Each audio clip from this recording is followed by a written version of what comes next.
አንደኛ እስክንድር በተፈጥሮም ራሱ ይሄን ያህል ረጅም ሰዓት ዝም ብሎ መቀመጥ የሚችል ሰው አይደለም። እስክንድር ነጋ ሰሞኑን ታፍኗል አልታፈነም የሚል ነገር እየሰማን እስክንድርን ግን በተለየ መንገድ አፍኖታል የሚል ነው። እነማን ናቸው የትኞቹ ናቸው ምናልባት ሀፕን ካደረገ ያ ጉዳይ ምናቆም ነው። የሆነ ሆኖ ምንድነው የሚጠቅማቸው አሁን እስክንድርን ቢያፍኑት እኔ የድርጅቱ መልክ ሆኖ ቢቀጥል አይጠቀሙም ወይ አሁን? ስለዚህ እስክንድር ከነዛ ነገሮች በመነሳት ከዘመነ ጋር እስከ መኳረፍ እስከ መጣላት እስከ መለያየት ደረጃ የደረሰባቸውን ነገሮችም መስመሮችን ስታየው ወዴት ይወስዳል? ምናልባት እስክንድር በጊዜ ሂደት ያለው ተሰሚነት እንዳለ ቢቀጥል መታፈኑን ቢቆምና ዝም ብሎ እየተናገረ ምን ይያለም በሁሉም ነገር ላይ ያለ በላይነት እየቀጠለ ቢሄድ መጨረሻ ላይ የግል ንብረቱ አድርጎ ሊያስበው ይችላል። ለምን ነው ይሄንን ነገር ማድረግ ያስፈልጋቸው እስክንድር ላይ የሚል ጥያቄ ማንሳት አለብን። ለምን ይሄን ነገር ማድረግ አስፈልገ ስንል አይጠቅማቸውም ነበር ወይ? የሱ ፊት መሆን ምናልባት ከዘመነ ካሴም ጋር ያቃቃረው የስልጣን ፍለጋ ነው ምናምን የሚባል ብዙ ነገሮች አሉ። እዚህም ላይ እሱ ሊነሳ ይችላል። ግን ማነው እስክንድር ነጋ የአፋሕድ ፊት ሆኖ ቢመጣ ሁሉ የሚናገር ሰው ቢሆን በገንዘብ በዲፕሎማሲውም ረገድ አይጠቅማቸውም ነበር ወይ ብዬ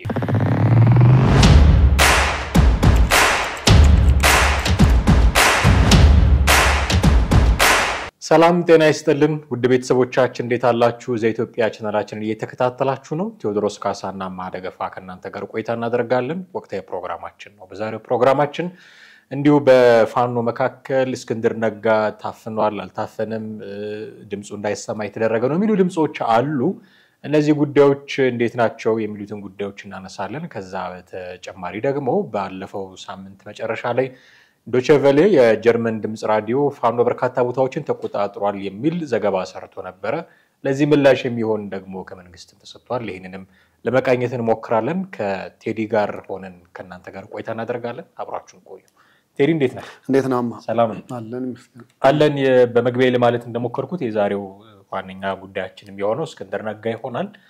ግን ወቅታዊ ነገር ነው፣ አሳዛኝ መረጃም ስለሆነ የተቀዳሚ ሙፍቲ ሀጂ ዑመር ኢድሪስ ህልፈተ ህይወት ተሰምቷል። ዛሬ ስርዓተ ቀብራቸውም እንደሚፈጸም ነው የሚታወቀው። በጣም አሳዛኝ ዜና ነው ለሙስሊሙ ማህበረሰብ፣ ደግሞ መላው ኢትዮጵያ ሊባል በሚችል ደረጃ የሌላም እምነት ተከታዮች የሚወዷቸው አባት ነበሩ። መጽናናትን እንመኛለን። ጥቂት ነገር ግን ስለነሳቸው መግቢያ ነገር ብናነሳ ብዬ።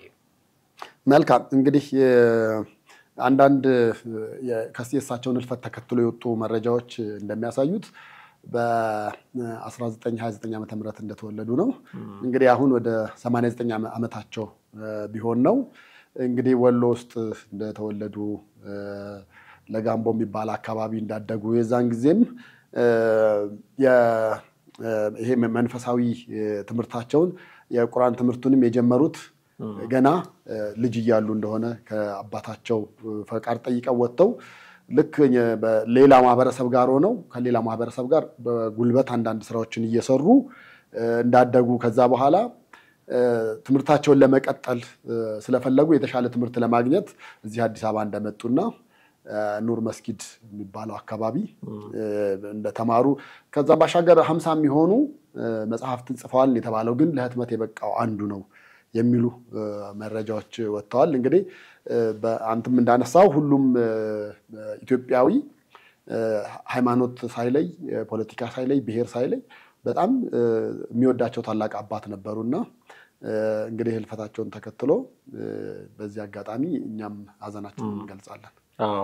እንዳልከው ብፁዕ ቅዱስ አቡነ ማትያስን ጨምሮ ብዙዎች ሀዘናቸውን እየገለጹ ያሉ ደግሞ የጊዜው የማህበራዊ ሚዲያ ጊዜ ሆነና የማይገባ ንግግር ደግሞ የሚናገሩ ሰዎች አሉ። መቼም ሁሉ ጊዜ የአቋም አንድነት የእምነት አንድነት እንዲኖር አይጠበቅም። እዛው በእስልምና ውስጥ ሆነው የሳቸውን ያመራር ጊዜ እንደ መጥፎ ጊዜ ቆጥሮ የነበሩ ሰዎች የማይገቡ ንግግሮችን ያደርጋሉ። ግን የፈለገ የአቋም የእምነት ልዩነት ቢኖርህ እንጂ ትልቅ አባት ናቸው። እንኳን ያንተ እምነት ተከታይ ሆኖ የሌላም እምነት ተከታይ ቢሆኑ ትልቅ አባት ናቸው።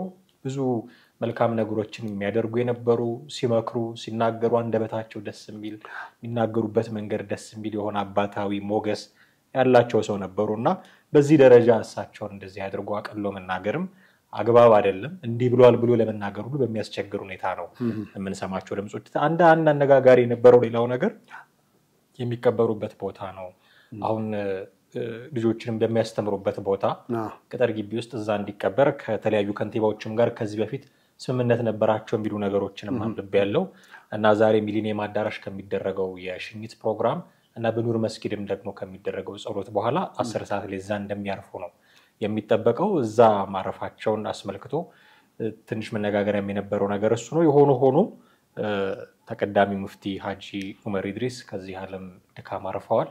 ለቤተሰቦቻቸው እሳቸውን ለሚወዱ ለመላው በሳቸው ህልፈት ላዘኑ ኢትዮጵያውያን በሙሉ መጽናናትን እንመኛለን። በዝግጅት ክፍላችን ስም ወደ ዋናው ጉዳያችን እንለፍ። እንግዲህ የዛሬው ጉዳያችን እስክንድር ነጋ ሰሞኑን ታፍኗል አልታፈነም የሚል ነገር እየሰማን ነው። ከዚህ በፊት የትኛው ጎንደር ላይ እርቅ ነበር ባለፈው ሳምንት ደረጀ በላይና ሀብቴ ወልዴ የሚባሉ እርቅ ፈጥረዋል የተባለ ጊዜ ዘመነ ካሴም እስክንድር ነጋም አጠር ያለች መግለጫ ሰጥተዋል። የዘመነ ካሴ የመጽሐፍ ቅዱስ ጥቅስ ነው የጠቀሰው። የጳውሎስ መልእክት ላይ አንዱን ጥቅስ ጠቅሶ ነው ደስታውን የገለጸው። እስክንድር ነጋ ደግሞ ደስ ብሎኛል እንደዚህ መሆኑ አይነት የሚል አጭር ነገር ጽፏል። ይሄንን ነገር እስክንድር ነጋ እንዲህ ብሏል መልእክት አስተላልፏል ከሚለው ጋር ተያይዞ የአፋድ ሰብሳቢ ምናምን ቢለው ነገር አልተጠቀመም እና በግድ ነው ማለት በቁም እስር ደረጃ ነው ጌጥዬ ያለው። አሁን ከኢትዮ 360 ጋር ቢሰራው ታፈኛለሁ ይላል። እሱም በቅርቡ እንደታፈነ አይነት እንቅስቃሴ ውስጥ ነበር ከመውጣቱ በፊት እነሱ ጋር ከእስክንድር ጋር ነበር አብሮና የመታፈን አይነት ነገር አይቼበታለሁ። የሆነ ጊዜ ታስታውሳለህ መተካከት ኢህአዴግ መተካከት የሚለውን አይነት ነገር እነሱ ጋርም ለመፍጠር እንደዛ እንደነበርና በቃ አሁን ባለው ሁኔታ አፋሃድ የሚባለው ድርጅት ከእስክንድር ነጋ ቁጥጥር ውጪ ነው ብሎ መናገር ይቻላል ማለት ነው። ስኪል ድረስ ውስጥ አዋቂ ነው ብዙ ነገር ሊያውቅ ይችላል ጌጥዬ ያለው። እሱን እንደ ተአማኒ ኢንፎርሜሽን ምንጭ እንኳን ብንወስደው እንዲህ አይነት ሁኔታዎች አሉ። እስክንድር ነጋ ታፍኗል የሚለው ነገር ግን ትንሽ ማየት አለብን ብዬ አስባለሁ። አይ የሚያሳዩ ምልክቶች አሉ ማለት ወደ እውነት የሚያደሉ ነገሮች እናያለን። ስለመታፈኑን የተመለከተ ወይ ደግሞ የሚናገራቸው ነገሮች ፐብሊክ እንዳይሆኑ ለህዝቡም እንዳይወጡ ለነሱ ደጋፊዎችም ለሌላውም በውጭ ላለውም እንዳይደርስ ያሉ ነገሮች አሉ። አንደኛ እስክንድር በተፈጥሮም ራሱ ይሄን ያህል ረጅም ሰዓት ዝም ብሎ መቀመጥ የሚችል ሰው አይደለም። እንግዲህ የሥራ ግንኙነት ነበረን ከዛ አንፃር ነው የምልህና ረጅም ዓመት እስክንድር ረጅም ዓመታት በነበረ ጊዜ ፕሬስ ውስጥ በነበረ ጊዜም እንደዚህ አይነት እስርም ይያለ ከእስርም ከወጣ በኋላም ራሱ እንደዚህ በቃ ሚዲያ ላይ ሳይወጣ ወይ ደግሞ መነጋገሪያ ነገሮችን ሳይናገር ወይ የተቃውሞ ሐሳቡን ወይ የድጋፍ ሐሳቡን ሳይገልጽ ያው ተቃውሞ ያደላል በርግጥ እነዛ ነገሮች ሳይገልጽ መቀመጥ አይሆንለትም አይችልም። በቃ ይሄ የግል ተፈጥሮም ራሱ ከዛ ጋር አብሮ የሚሄድ አልነበረምና እኔ ስሰማው ይሄ ነገር መጀመሪያ ጥርጣሬ ነበረኝ ስለ ለምንድነው ይሄን ያክል ዝም ያለ ሰውዬ ሞቶ ቢሆን ሊወጣ እንደሚችል ይታወቃል። ምክንያቱም ያው መሪን ከሞተ በኋላ ለረጅም ጊዜ መደበቅ መሸፈን አይቻልም። የመንግስት ራሱ ትልቅ የፕሮፓጋንዳ ትርፍ ስለሚያስገኝለት ወዲያው ይችላል እና እስክንድርን ግን በተለየ መንገድ አፍኖታል የሚል ነው ግምቴም እምነቴም። ስለዚህ ወደ እውነት የሚያደላ ነገር አለ አይደለም። በአገር ውስጥ ተተኮ ውጭ ሀገር ካሉት ታላላቅ ዓለም አቀፍ ዲፕሎማቶች ጋር የግል ግንኙነት አለው። ያን ጊዜ ከነበረው ግንኙነት የቀጠለ ማለት ነው። ስለዚህ በእነዚህ ነገሮች መስመር ስታይና ነገሮችን ስትገጣጥም ወደ አንድ መስመር ይወስዳል። እሱም እስክንድር ታፍኗል የሚለው ነገር እውነት ነው። የልጁን ቪዲዮ የጌጥዬ ያለው በተወሰነ መንገድ እየሰማሁት ነበር። ቪዲዮ የቀረጽነውን እሱ የተናገረውን ራሱ አጥፉ እንባል ነበር አለ። አዎ ሐሳብ መስጠት የለበትም እስክንድር እየተባለ እንደዚህ ነበር። አንድ አመት የሰለጠኑ ወታደሮችን በሚመረቁበት ጊዜ የዛን ጊዜ የተናገራቸው ንግግሮች ነበሩና ያንን ራሱ እንዳይወጣ ቪዲዮቹን እስከ ማስጠፋት ደረጃ ደርሰዋል አለ። አዎ እንደዛ እኔ እንደማስበው አሁንም ፋኖ ውስጥ በተለይ እዛ አካባቢ እኔ በልጥ ወይ ደግሞ እኔ በላይ ነኝ ወይ ደግሞ እኔ ተሰሚ ልሁን አይነት ፉክክሮች በተወሰነ መንገድ ታያለ በአንድ በኩል። በሌላ በኩል ደግሞ እስክንድር ብቻውን ገኖ እንዳይወጣም ፍራቻና ያሉትን ነገሮች ድምጹን የማፈን ነገሮች አሉ። ስለዚህ እነዚህ ነገሮችን ዓለምንም እንትን በቀጥታ ትችላለህ በቃ ስታያቸው ነገሮችን ኢቭን እኮ የውጭ ካሉት ሚዲያዎች ጋር በየጊዜው ይገባ ነበር አይደል እንዴ? አንዳንድ አዳዲስ ነገር ሲኖሩ ብቻ አይደለም አዳዲስ ነገር ሳይኖሩ ለምሳሌ አሁን አዲስ ነገር ለምትለው በመሐከላቸው የስልጣን ሹምሽር ሲኖርም ሳይኖርም ቦታ ሲይዙም ሳይዙም መሐከላቸው መከፋፈልም ሲኖር አንድነትም ሲኖር ይወጣና ይናገር ከነበረው የበለጠ አሁን የሚጠበቅበት ሰዓት ነበር። ግን ሲታይ እውነት ነው ያለው ነገር እስክንድር እንደታፈነ ብዙ ማሳያዎች እውነት ናቸው ያስብላል። ምን ያህል ይጠቅማቸዋል የሚል ጥያቄ ነው ማንሳት ፈልጋለሁ። የሚያፍኑት ሰዎች አሁን ማለት ነው ኦልሞስት በቁም እስር ላይ ነው ያለው ነው የሚባለው መረጃዎቹ ትክክለኛ ከሆኑ ያፋህድ ሌሎች አመራሮች ማለት ነው በነገራችን ላይ እጅ ለመስጠት ጊዜ የሚጠብቁ ሰዎችም አሉ ይባላል አፋህድ ውስጥ። ድርጅቱ አሁን ኦልሞስት እየፈራረሰ ነው የሚል ግምገማ ያላቸው ሰዎችም አሉ። እነማን ናቸው የትኞቹ ናቸው ምናልባት ሀፕን ካደረገ ያ ጉዳይ ምናቆም ነው። የሆነ ሆኖ ምንድነው የሚጠቅማቸው አሁን እስክንድርን ቢያፍኑት? እኔ የድርጅቱ መልክ ሆኖ ቢቀጥል አይጠቀሙም ወይ? አሁን እነሱ እኔ ቢጠቀሙ ባይጠቀሙ ጉዳይ ሆኖ አይደለም። ግን እንደ አንድ ድርጅት የሚጠቅማቸው የቱ ነበር የሚለውን ስትገመግም የምትወስደው የራስህ አቋም ይኖርሃልና አፋህድ ውስጥ እስክንድር ነጋ መሪ ቢሆን አንተ ቅድም ስትል እንደነበረው ግንኙነቶች አሉት ከአሜሪካ ውስጥ ካሉ ትልልቅ ዲፕሎማቶች ጋር ኢቭን ግንኙነቶች አሉት። የገንዘብ ምንጩንም ያውቃል። የሆነ ጊዜ እኮ በገንዘብ ጸብ ተነሳ ተብሎ እነ ሻለቃ ዳዊት ወልደጊዮርጊስ በኋላ እስኪባረሩ ድረስ ሆነ እንጂ በጣም ብዙ ገንዘብ ነበር ጀነሬት የሚያደርጉት ይሰበሰብ ነበር። እንደውም ከዘመነ ካሴ የተለየው የገንዘብ አቅሙን ተማምኖ ነው እስኪባል ድረስ ሁሉ ማለት ነውና እዚህ የደረሰው በገንዘብ አቅሙ ነው የሚባለው። ምክንያቱም ከእስር ቤት ቀጥታ ጫካ ነው ሄደው እስክንድር ነጋ ያደራጀው ፋኖ አልነበረ ምንም አልነበረም። ከዛ በፊት የትግራዩ ጦርነት ላይ የተሳተፉ ፋኖች እነ ዘመነ ካሴ ያደራጇቸው እነ ምሬ ወዳጁ ያደራጇቸው ነበሩ። እስክንድር ነጋ ግን ከእስር ቤት ተፈታ እነ ዘመነ ካሴን ጎበኘ። ዘመነ ሲታሰር የራሱን ፋኖ ሰብሰባ ይሄንን ማድረግ የቻለው በገንዘብ አቅሙ ነው የሚል ግምገማ የነበራቸው ሰዎች አሉ። ስለዚህ አለችው የገንዘብ ምንጭ። ስለዚህ አፋህድ ውስጥ ምልክት ሆኖ ቢቆይ መሪ ሆኖ ቢቆይ ባይታፈን እንደው አሁን እንደሚባለው በቁም እስር ላይ ባይሆን አይጠቅማቸውም ወይ? ለምንድን ነው ይሄንን የሚያደርጉት? አሁን አድርገውታል የሚለው የነ ጌጥዬ ያለውን መረጃ ምንን ነው አላደረግነውም የሚሉ አሉ።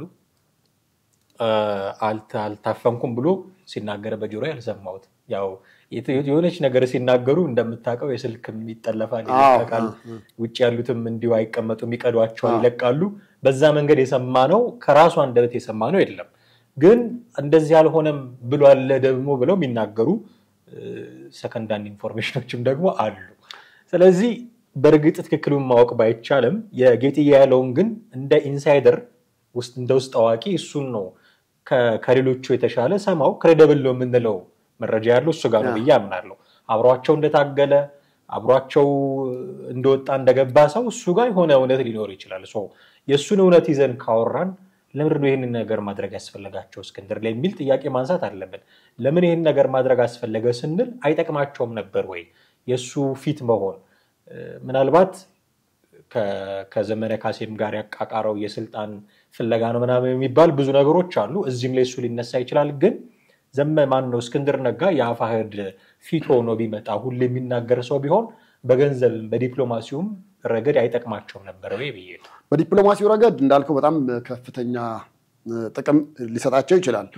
አገር ውስጥም ካለው ውጭም ካለው እንደገና ደግሞ በኢትዮጵያ የፖለቲካ እንቅስቃሴ ውስጥ አሁን ባለው በተለይ ከለውጡ ወዲህ ያለውትን እንኳን በተወሰነ መንገድ ብታይ ምንም ነገር ሲያደርጉ ተጽዕኖ የሚፈጥሩአሉ ምንም ነገር እና በኢትዮጵያ ፖለቲካ ውስጥ የተጽዕኖ ፈጣሪነታቸው ልክ በጥፋትም በምንም ነገር ቢሆን ተመሳሳይ የሆኑ ነገሮች አሉ ለምሳሌ ጀዋርን ልትወስድ ትችላለህ ከተማ አቃጥሎ ህዝብ ገሎ ምናምን አሁንም ግን የተናገረው ነገር ተጽዕኖ ልደቱ ጋርም ስትመጣ እንደዛ ነው ጌታቸው ረዳ ጋር እንደዚህ እስክንድርም ተመሳሳይ ነገር ተመሳሳይ ሚዛን ላይ ያሉ ናቸው እነዚህ ሰዎች ስለዚህ እኔ ማስበው ምንድነው ፋኖ ጋር አንደኛም ስጋት ሊሆን የሚችለው ነገር እስክንድር በርግጥ ወታደራዊ ሆነ ልምድ የለውም ስለ ወታደራዊ ሳይንስ ላያውቅ ይችላል ግን በፕሮፓጋንዳውና በገቢ ጉዳይ ላይ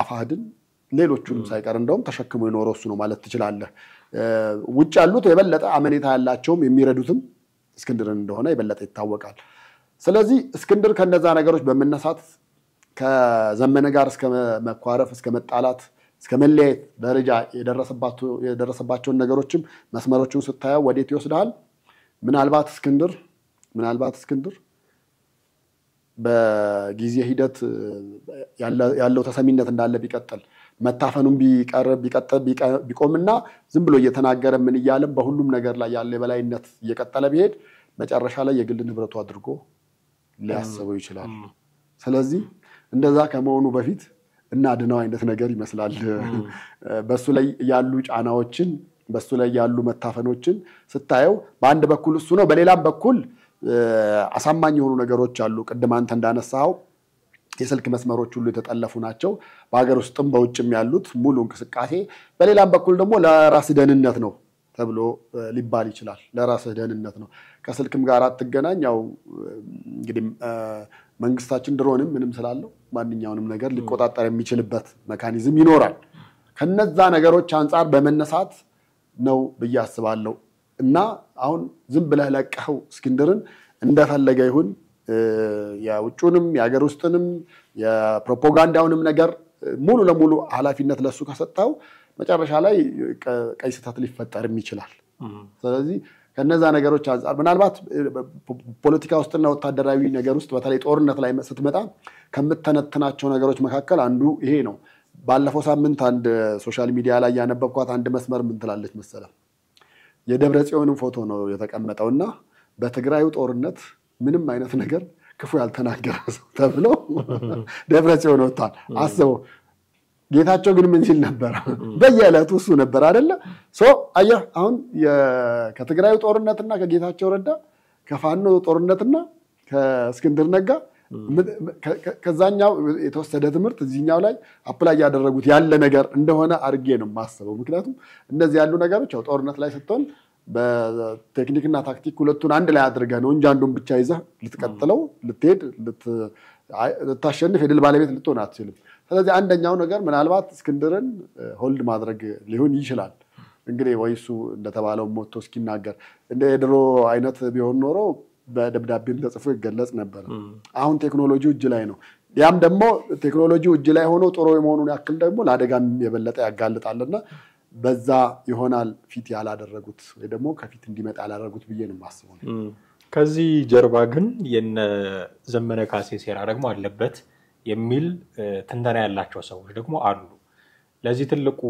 መነሻቸው ቅድም ያልኩት አንድ የአፋህድ አመራሮች እጅ ለመስጠት የተዘጋጁ አሉ የሚል በነገራችን ላይ ተደጋግሞ የተሰማ ነው ይሄ ነገር ማስረሻ ሰጤ አንድ ጊዜ መግለጫ ሲሰጥ ባለፉት ሳምንታት እንደዚህ ፋኖና ህዋት ተቀላቅሏል ምናምን አይነት ነገር በተሰማ ጊዜ መግለጫ ሲሰጥ እጅ ለመስጠት ከተዘጋጁ ሰዎች አንዱ እሱ ነው የሚል መረጃም ሲወጣ እንደነበር አስታውሳለሁ አፋህድን ለማዳን ከእስክንድር እጅ ማንሳት ያስፈልጋል የሚል አቋም ያላቸው ሰዎች አሉ ጎንደር ላይ የተደረገው የነ ደረጀና የነ ሀብቴ እርቅ የዚህ አንድ አካል ነው የሚል ግምገማ ያላቸው ሰዎች አሉና እንደውም እስክንድር ነጋ እንኳን ደሳላችሁ ሲል አያውቅም ወይ ራሱ ላይ የተሸረበ ሴራ መሆኑን አያውቅም ወይ በርግጥ ራሱ ተሞኝቶ ሌላውንም ያሞኘ ነው የሚል ትንታና የሚሰጡ ሰዎች ሁሉ ነበሩ ስለዚህ ከዚህ ጀርባ እስክንድር ዝም እንዲል ከማድረግ እስክንድር ከፊት ገጽ ገለል እንዲል ከማድረግ እንደሚባለው በቁም ስር ደረጃም ከሆነ በዛ ደረጃ እንዲሆን ለማድረግ የአፋብኃ ሰዎች እጅ አለበት የሚል ትንታኔ የሚሰጡ ሰዎች አሉ። አሁን ይሄንንም እኔ ዝም ብሎ ለማለፍ እቸገራለሁ። ምክንያቱም ያለው ኮምፒቲሽን በሁለቱ መካከል ይታወቃል። አሁን አፋብኃም በል አፋሕድም በል ዞሮ የእስክንድርና የዘመነ ካሴ የሆኑ እንትኖች ቅርንጫፎች ናቸው ይሆኑባቸው እና የሁለቱ ኮምፒቲሽን ይታወቃል። እና ደግሞ እንደው ዝም ብሎ በስልጣን ጠብ ብቻ አይደለም ይሄ ፉክክር ያለው በሁለቱ መካከል እንዲሁ ደግሞ ከቅንነት ማጣትም አይደለም። እንደው ቅን ብቻ ሆኖ እንዳለው አይደለም። ዘመነ ካሴ ባለፈው መግለጫውን በሰጠ ጊዜ እንደው ጥቂት አንድ ማንኪያ ቅንነት ምናምን የሚል ቆንጆ ንግግር ተናግረው ጽፎ ነበር። በዛ ደረጃ የሚቃለል አይደለም ጉዳዩ። የሁለቱ ሰዎች ጉዳይ ያስተሳሰብ ጉዳይ ነው። አንዱ በቃ አማራ ብቻ የሚል ነው። ሌላው ደግሞ ሰምሃው ኢትዮጵያዊነትንም የሚያቀነቅን ጭምር ነው። በጣም ትልቅ ገደል ነው በመካከላቸው ያለው። ጽንፍ የረገጠ ብሔርተኝነትና ሌላውን አኮሞዴት ማድረግ የሚፈልግ የሆነ ደግሞ ሌላ አስተሳሰብ አለ። በሁለቱ መካከል ያለ ገደል ይሄ ሊታረቅ የሚችል አይደለም አንደኛው አቋሙን ካለቀቀ በስተቀር። ስለዚህ በዚህ ኮምፒቲሽን መሃል በዚህ መቃቃር መሃል አንዱ አንደኛው ላይ ሴራ አይሸርብም ብሎ ለመናገር ነው ያልደፈረ። ስለዚህ የነዚህ ሰዎች እጅ አለበት የሚለውንም ደግሞ ትንተና እንዲሁ ቀለል አድርጌ የማየውም አይደለም። የነዛ የጎንደሮቹን እርቅ የአማራ ፋኖ በጎጃም ወይ ደግሞ አፋብኃዎች እንዴት አድርገው ከልቲቬት እንዳደረጉት እንዴት አድርገው መነጋገሪያ እንዳደረጉት እንዳስጮሁት ስታይ በርግጥም ከዚህ ጀርባ እነዚህ ሰዎች እጃቸው ሳይኖርበት አይቀርም እንድትል ሊያደርግ ይችላል። ከአፋሕድ ወገን እስክንድር ነጋ ብቻ ነው ያችን ነገር የተናገረው እና ሲናገርም በግድ ነው የተናገረው የሚል መረጃ አብሮት እስኪወጣ ድረስ ማለት ነው። ስለዚህ እነዛ እንደዚህ ያስደሰተው አፋብኃ አካባቢ ምንድነው አፋሕዶች አካባቢ ደግሞ ቀዝቀዝ እንዲል ያደረገው ጉዳዩ ምክንያቱም ይሄ ነገር ከመፈጠሩ ከሆነ ከአንድ ሳምንት ወይ ከቀናት በፊት ከአፋብኃ ጋር አንድ ልንሆን የምንችልበት ምክንያት የለም። ምክንያቱም እነሱ ከህዋት ጋር እየሰሩ ነው የህዋት ፈረሶች ናቸው የሚል አመራር ነበር አፋሕድ ውስጥ። ስለዚህ በማግስቱ እነዚህ ሰዎች የአፋሕድና የአፋብኃ ሰዎች ናቸው የታረቁት ጎንደር ውስጥ። ዝም ብለው ታረቁ ስትል አይመጣም በፍጹም። ምክንያቱም ትልቅ ልዩነት አላቸው። ቅድም ያልኩት ያስተሳሰብ ብቻ ሳይሆን የደግሞ የታክቲክም ደግሞ ልዩነት አላቸው። እነ ዘመነ ካሴ ታክቲካቸው በየትኛውም አጋጣሚ መንግስትን ከሚቃወም ሰው ጋር አብሮ መስራት ነው ኢንክሉዲንግ ህዋትና ሻዕቢያ ጭምር። እነ እስክንድር ነጋ ግን ከህዋት ጋር አብሮ ከመስራት ሞትን ነው የሚመርጡት። የህዋት ፈረስ መሆን አንፈልግም ህዝባችን ላይ መቀለድ ነው የሚሉት። ስለዚህ ይሄ ደግሞ ያካሄድም ልዩነት አላቸው ማለት ነው። እንደዚህ ባሉ በማግስቱ ታረቁ ሲባል there is something behind ብለን እንድትጠረጥር ያደርጋልና እነ ዘመነ ካሴ እጅ መኖሩ ላይ ምንድነው? እኔ እነ ዘመነ ካሴ በዛ ልክ ከሄዱ የፋኖን ትግል እውነት እየገደሉት ነው ማለት ትችላለህ። 100% እንደዛ ብለህ እንድትናገር ምክንያት ይሆናል። ታስታውስ እንደሆነ ፋኖ ገና ወደ ትግሉ ወደ አዲስ መስመር እንደገባ እንደተቀላቀለ መሃል ከተማ ያሉትም የአማራ ትግል ነው እያሉ በሚቀላቀሉበት ጊዜ እስክንድር ሄዶ ከጥቂት ቀናት በኋላ መረጃዎች ይወጡ ነበር። ወዴት ይወጡ ነበር? ወደ መሃል 4 ኪሎ እና አይደለም ሌላ በመንግስት ደረጃ ያለ በጣም ኢንቨስቲጌት አድርጎ ምናምን ሳይሆን በጣም የማጠብቃቸው ሰዎች ሳይቀሩ ፋኖ ከመንግስት ጋር ያለውን የሁለቱን ጦርነት በተመለከተ መረጃ ብዙ ከፋኖ የሚወጡ ነበሩ። በጣም በርካታ መረጃዎች ይወጡ ነበርና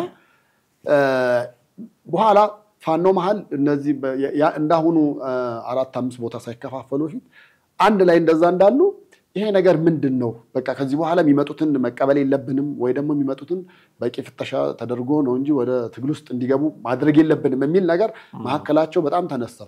ከዛ በኋላ በጣም በአንደኝነት ደረጃ ተጠርጥሮ የነበረው እስክንድር እንደነበር ነው ማለት እና እስክንድር ስም ነበረ በጣም ሲነሳም ሲጠለጠልም የነበረውና ከዛ ጀምሮ የነበረውን ሂደቱን ስታየው ነገሮች የሆነ ነገር እንዳላቸውና ከዛ ጊዜ ጀምሮ የተንከባለሉ ነገሮች ይሆናሉ። አሁን ላለው ነገር እንደ መነሻም እንደ ምክንያትም ሆነው በድርጊትም የምናያቸው በሶሻል ሚዲያ ላይ ሲመላለሱ እንደገና እዛ ውስጥ ያሉ ሰዎች ሲነግሩን የምንሰማቸው ያን ጊዜ የነበረው ተንከባሎ የመጣው ነገር እንደሆነ ነው ማሰበው ማምነው። ከዛ በተረፈ ግን እስክንድር ለነሱ አይከን እንደሆነ ብቻ አድርገው እንኳን ቢያስቀጥሉት ምናልባት የሱም መታበይና የሱም እንደ የልብ መታበይ የበላይነቱን የበለጠ ካላንጸባረቀባቸው ሊጠቅማቸው ይችላል ከዛ ውጭ ግን እኔ ተዋጋ ስለው የሚዋጋ ነው እኔ ቀጥል ስለው የሚቀጥል ነው አቁም ስለው የሚያቆም ነው እኔ እጅ ሰጥ ስለው እጅ የሚሰጥ ሰራዊት ነው ያለው ብሎ እስከ መናገር የሚያደርሰው መታበይን ሊያመጡበት ይችላሉ ከዛ አንፃር ነው በያስባለው አሁን ፋኖ ያለበት ሁኔታ በመንግስት የሥራ ኃላፊዎች እንደሚገለጸው አይነት ነገር ብቻ አይደለም ምክንያቱም እኛ ምናልባት ሶሻል ሚዲያውን ብቻ እናምንም ወይ ደግሞ የመንግስት ሚዲያዎች ወይ ደግሞ የመንግስት የሥራ ኃላፊዎች የሚነግሩን ብቻ እናምንም እንደ አንድ የሚዲያ ባለሙያ ነገሮችን ኢንቨስቲጌት ስታደርግ ወይ ደግሞ ገለልተኛ ነው ብለን የምናስባቸው ሚዲያዎች የሚናገሩት ቀደም እንደተጠቀስከው የዲደብሊው እነሱ የሚነግሩን ስታየው አሁን ተጽዕኖ እየበረታ ነው አጠቃላይ ፋኖ ማለት ነው ተጽዕኖ እየበረታ ነው ወደ ጫጫሆ ደርሰዋል እየተባለን ያለው ደቡብ ጎንደር ሰሜን ወሎ እዛ አካባቢ ወደ 6 ከተሞችንም መቆጣጠራቸው እየተነገረ ነው ያለው እንደገና ደግሞ ባለፈው ሳምንት ማለቂያ አካባቢ ደግሞ ወደ ድርድር ሊገባ ጫፍ ላይ እንደተደረሰ መንግስትና ፋኖ ጫፍ ላይ እንደደረሰ የወጡ መረጃዎች ነበሩ ግን እነዛ መረጃዎች ሳይገፉ የድርድሩ መረጃዎች ወይ ደግሞ ያሉት ነገሮች አፕዴት ሳይሆኑ ከዛ የበለጠ እየወጣ ያለው ፋኖ እየተቆጣጠራቸው ያሉ ከተሞች በስፋት መኖራቸው እንደገና የመስከረም 30ውን ደግሞ ያው ቀይ መስቀል ይፋ ያደረገውም አንድ መረጃ ነበር ከዛ ባሻገር እንደ ተጨማሪ መረጃም ኤቪደንስ ተደርገው ደግሞ የተወሰዱት የውጭ ጉዳይ ሚኒስትሩ ጌዲዮን ጢሞቴዎስ ለተባበሩ መንግስታት የጻፉት ደብዳቤ ላይ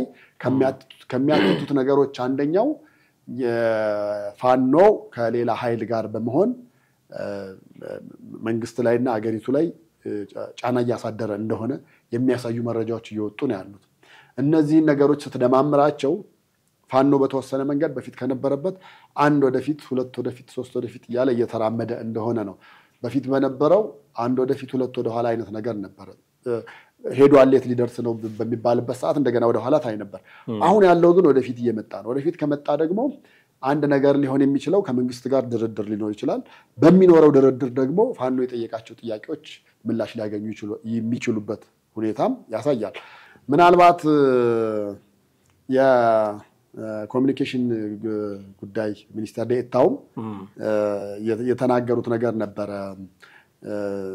ጽንፈኛው ኃይል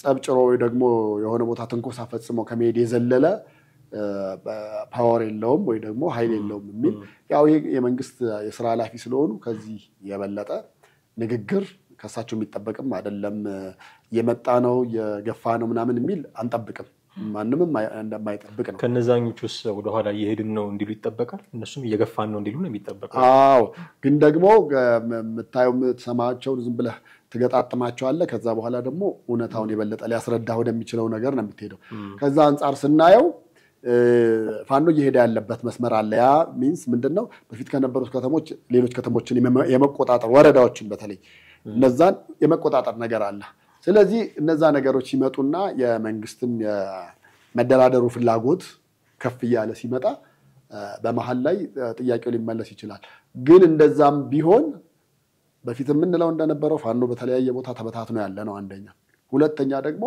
እንግዲህ ዋና አውራዎቹ ተብሎ የሚባሉት የእስክንድርና ዘመነ መሃል እንደዛ አይነት ነገር ተፈጥሮ እንደዚህ አይነት ሴራ ከሆነ የድርድሩስ መንገድ በምን አይነት ሁኔታ ሊሳካ ይችላል የሚለው ደግሞ ጥያቄ ምልክት ውስጥ ያስገባቸዋል ማለት ነው ይሄ ፋኖ የገፋ ነው ከተሞችን የተቆጣጠረ ነው የሚለው የዶቸቨለ መረጃ ምንጭ አድርጎ የጠቀሰው በርግጥ የፋኖ አመራሮችን እና የአካባቢ ነዋሪዎችን ጭምር ነው የፋኖ አመራሮችን እኔ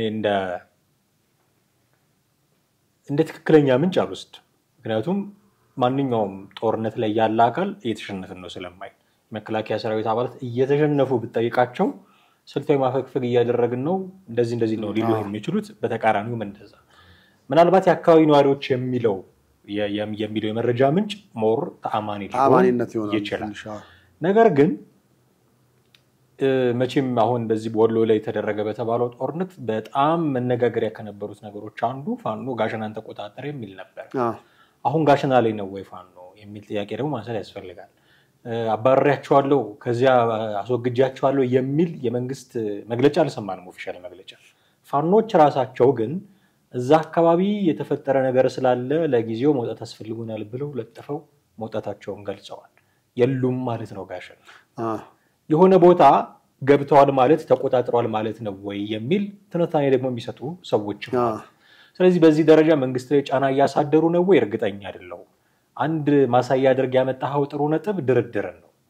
ባለፈው ሳምንት በአማራ ክልል ደረጃ ካልተሰነትኩኝ ኮሚኒኬሽን መስሪያ ቤቱ ይሆናል ጋዜጣ ፕላስ እንደሚባል የሚዲያ አካል መደራደር እንፈልጋለን እየሰራንበት ነው የሚል ነገር ተናግሯል። እሱን ነው ብዙዎች እንደ ትልቅ ነገር ያው መንግስት ጫና ሲደርስበት ለመደራደር በዚህ በኩል መጣ እመኑ እንደውም ጀዋር መሐመድ ቃል በቃል ለምን አታምኑ እመኑ ጫና እየተደረገባችሁ ነው የሚል ነገር ጽፎ አይቻለሁ።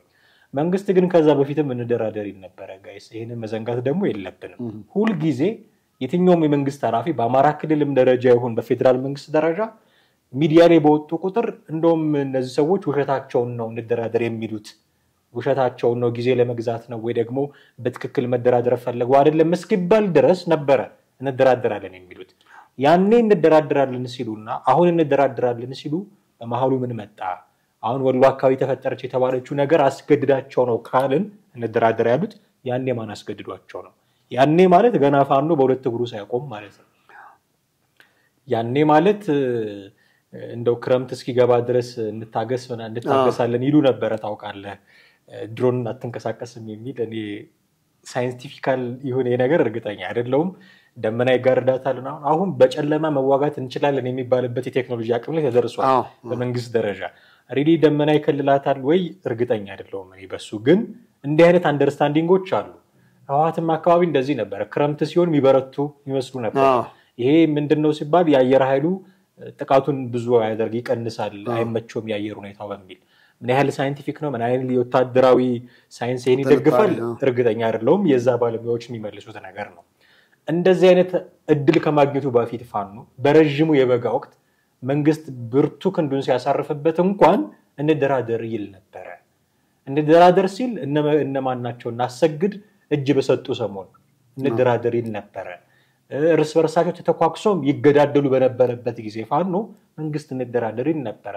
ያኔ ማን ጫና አድርጎበት ነው አሁን በጫና ምክንያት እንደራደር አለ የተባለው የሚል ጥያቄ ማንሳት እኔ ያስፈልጋል ብዬ አስባለሁ። የሆነ ሆኖ ግን ገለልተኛ ሚዲያ አለ ወይ ጥያቄ ማንሳት ፈልጋለሁ። እሱ ላይ ኢንተረስት አሁን ለምሳሌ ዲደብሊው ላይ ምን አይነት ኢንተረስት ሊኖረው ይችላል? በኢትዮጵያ መንግስትና ፋኖ ቢያሸንፍ ዲደብሊው ምን ይጠቀማል? ኢትዮጵያ መንግስት ቢያሸንፍ ምን ይጠቀማል የሚለውን ስሌት መስራቱ አይቀርም። አዎ እሱን ማሰብ አንደኛ ተገቢ ነው። ሚዲያ ላይ ለረጅም ዓመት እንደኖረ ሰው ታስበው እንደዛ ነው። በፊት በነበረው ለምሳሌ የትግራይ ጦርነት ላይ ምንም ጥያቄ አልነበረውም። ለምሳሌ እነ ቢቢሲ ምናምን በጣም ለህወሓት አድልተው ይጽፉ ነበር። በተለይ ቢቢሲ አምሃሪክ በዚህ በጣም ብዙ ጊዜ የሚወቀስበት ነው። ምንድነው ብለህ ብትል ምናልባት የሀገሪቱ መንግስት ስለ ቢቢሲን የሚያስተዳድረው መንግስት ለየትኛውም ላይ ወግን ይችላል። ውስጥ ያሉት ጋዜጠኞች ግን ወገንተኝነት ታይቶባቸዋል። እንደውም በዘመነ ህወሓት የነበሩ ጋዜጠኞች ትልልቅ ዓለም አቀፍ የሚዲያ ውስጥ መግባት የሚችሉበትን ነገር ተመቻችቶ ከገቡ በኋላ ነበረ የትግራይ ጦርነት የተፈጠረው። ከዛ በኋላ እንግዲህ ያው ዞሮ ወደ ዘራቸው የማድላት ነገር ሆኖ ነው እንጂ ህወሓትም ቢያሸንፍ የኢትዮጵያ መንግስትም ቢያሸንፍ ዞሮ ለኢትዮጵያ ህዝብ አንድ አይነት ነገር ነው ሊሆን የሚችለው። ያም ገዛ የተለየ ጠብ ያለ ነገር ከሌለለት ህወሓት በገዛ ጊዜ እያስተዳደረ የነበረውንም ጊዜ ይታወቃል። አሁን ደግሞ ብልጽግና እያስተዳደረ ያለበት ነገርም ይታወቃል። ስለዚህ ምንም በሱ ላይ ጥያቄ ላታነሳ ትችላለህ። ያሁኑ ላይ ግን ምን አይነት ነገር ሊኖረው ይችላል? ምናልባት እንደው የተለየ ሚዲያ ነው ወይ ደግሞ ኒውትራል ነው ብለን ነፃ ነው ብለን በተወሰነ መንገድ አስበን መከታተል እንድንችል አንደኛ ሊሆን ይችላል። ሁለተኛ ደግሞ አገር ውስጥ ያሉትን ብዙ አክሰሱ የላቸውም። ያንን መረጃ አግኝተው በዛ ደረጃ መልክ አውጥቶ ለህዝብ ማቅረብ ሶስተኛ የግሉ ሚዲያ ጋር ብትመጣ እንደዚህ ያሉ ነገሮችን ማውጣት ሪስክ እንዳለው ያስባል። ምክንያቱም ዛሬ ጊዜ በኢትዮጵያ መንግስት ሊመጣብህ የሚችለው ወይ ደግሞ በትክክለኛ በህግ የሚመጣውን ነገር አይደለም አብዛኛው የሚፈራው ከዛ ውጪ ስውር በሆነው ኃይል የሚመጣውን ነገር ነው አብዛኛው የግል ሚዲያም የሚፈራው። ስለዚህ ቢያንስ ዲደብሊው በዚህ መንገድ በተወሰነ ነፃ ነው የሚል እሳቤ አለ። ግን እኔ አሁን ከሱም በላይ የነሱ ነገር የበለጠውን ፋኖ በእውነት ኃይል አለው ወይ የሚል ጥያቄ እንድታነሳ ያስገድዳል። ኃይል ኖሮት ቢሆን ማሸነፍ ችሎ ቢሆን እስከዛሬ ከክልሉ መውጣት አይችል ወይ ደግሞ እዛው ክልል ውስጥ ተወስኖ አይቀመጥም ነበር። ይሄ ማንኛውም ሰው ሊያየው ሊያነበው በምንም አይነት ነው ይሄን ለማወቅ የበለጠ ምሁር መሆንም አይጠበቅም።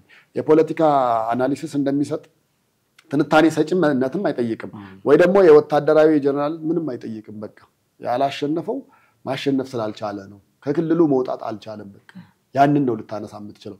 ዞሮ ዞሮ መንግስትም ወይ ትንኮሳ ነው ወይ ደግሞ በሌሎች ሌላ የዳቦ ስምምንም ቢሰጠው ዞሮ ዞሮ ግን ሰው እየሞተ ስለሆነ ጥይት እየተታኮሱ ስለሆነ ጦርነት ነው ልንለው የምንችለው። ከጦርነት ውጭ ሌላ ስያሜ ልንሰጠው አንችልም። ወይ ደግሞ እንደ ሽፍታ ይሄ መንገድ ላይ ዘርፎ ምናምን የሚመለስ አይደለም። በቃ ጥያቄው ፖለቲካዊ ነው። ስለዚህ ፖለቲካዊ ምላሽ ነው የሚያስፈልገው። በዛ መንገድ መንግስት ከዚህ በፊት የሞከረው ሄደዋል። አሁንም እንደ አዲስ የተጀመሩ ነገሮች አሉ ካሉ ሸጋ ነው መልካም ነው። ፍጻሜው ድርድር ይሁን ነው። ከዛ በላይ የመከላከያ ኃይሎችም እየተጎዱ ነው። የፋኖ ኃይል እየተጎዳ ነው። ከትግራይ ጦርነት ተምረን የኛው የሆነ መቋጫ ቢያገኝ መልካም ነው የሚሆነው። እኔ እንደውም የሚያሰጋኝ በመሃል እየተፈጠሩ ያሉ አዳዲስ ትርክቶች አሉ። ታስታውሳለህ ሰሞኑን አንዲት ሴት በጣም መነጋገሪያ ሆናለች እና አዳዲስ ትርክቶች አሉ። ነገርየው እውነት ነው ውሸት ነው የምናውቅበት ምንም አይነት መልስ የለም። እነዛኞቹ እንዲህ ተደርጓል ይላሉ። የመከላከያ ሰዎች ወታደሮች ቪዲዮ ሲሰሩ ማይቻለው እኛም እህት አለን እኛም እናት አለን የሚሉ ቪዲዮዎችን ሲሰሩ አይቻለውና ሁለቱም ተቃራኒ ሐሳብ ነው የሚያነሱት። ግን አዳዲስ ትርክቶች በህዝብ መካከል የሆነ ጠብ የሚፈጥሩ አዳዲስ ትርክቶች እየተፈጠሩ ነው። ሰው ውጊያ በረዘመ ቁጥር እንዲህ አይነት ነገሮች እየተከሰቱ መምጣታቸው አይቀርም። በተቻለ አቅም ባጠረ ጊዜ ይሄንን በስምምነት መፍታት የሚገባበት ከመቼውም ጊዜ በላይ ያስፈልጋል ጊዜ ደረሰ ይመስለኛል። ብዙ ነገሮች ማለት እንችላለን ካለን ሰዓት አንፃር ግን እዚህ ላይ ማብቃት ይኖርብናል። በመግቢያችን ላይ ያነሳነውን ነገር ደግመን ብናበቃ ጥሩ ነው ብዬ አስባለሁ። ተቀዳሚ ሙፍቲ ሀጂ ዑመር ኢድሪስ ዛሬ ስርዓተ ቀብራቸው ይፈጸማል። ለቤተሰቦቻቸው ለወዳጅ ዘመዶቻቸው በሳቸው ህልፈት ላዘኑ ኢትዮጵያውያን በሙሉ መጽናናትን እንመኛለን።